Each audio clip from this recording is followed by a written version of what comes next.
Yeah, so I'm Dan Zuckerman. I'm the medical director of St. Luke's Mountain States Tumor Institute, and I specialize in GI, or gastrointestinal oncology.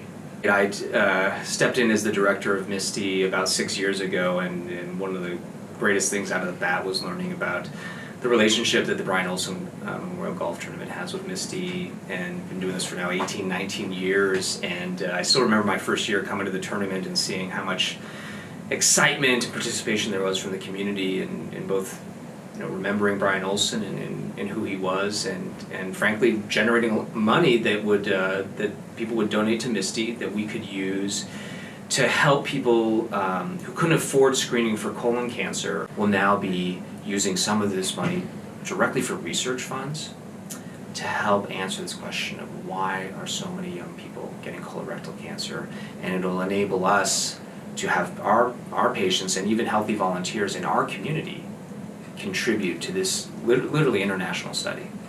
And what we've seen, not just here in Idaho, not just around the country, but worldwide, that at epidemic levels there's an increase in the rate of colorectal cancer in young people, in which we usually define as being under the age of 50. Not in most cases, there's not a genetic cause for it, which means it has to be something environmental. So one of the things that is just coalescing internationally is now that there's this recognition that this is a major epidemiologic problem, and no one really knows why. No one knows why. Why did Brian get colon cancer way back when, and why are so many more people in their 20s and 30s and 40s getting colorectal cancer now?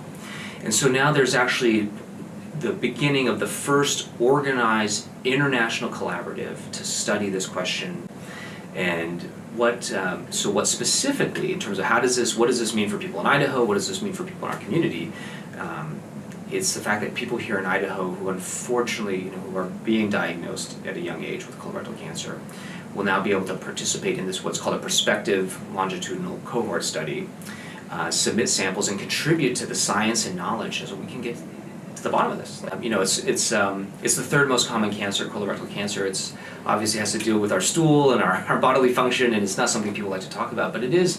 I think the message here is that we need to have an increased awareness for what are symptoms and signs of potential colorectal cancer. And so one thing is even as a young person, not ignoring persistent abdominal pain or bloating or particularly blood in the stool. That's sort of the classic finding that happens to some people that even for themselves, even for the physicians they go to see, is often written off as hemorrhoids. And frankly, it usually is hemorrhoids. But I think that what we know now is that you can't ignore blood in the stool in someone just because they're under the age of 50.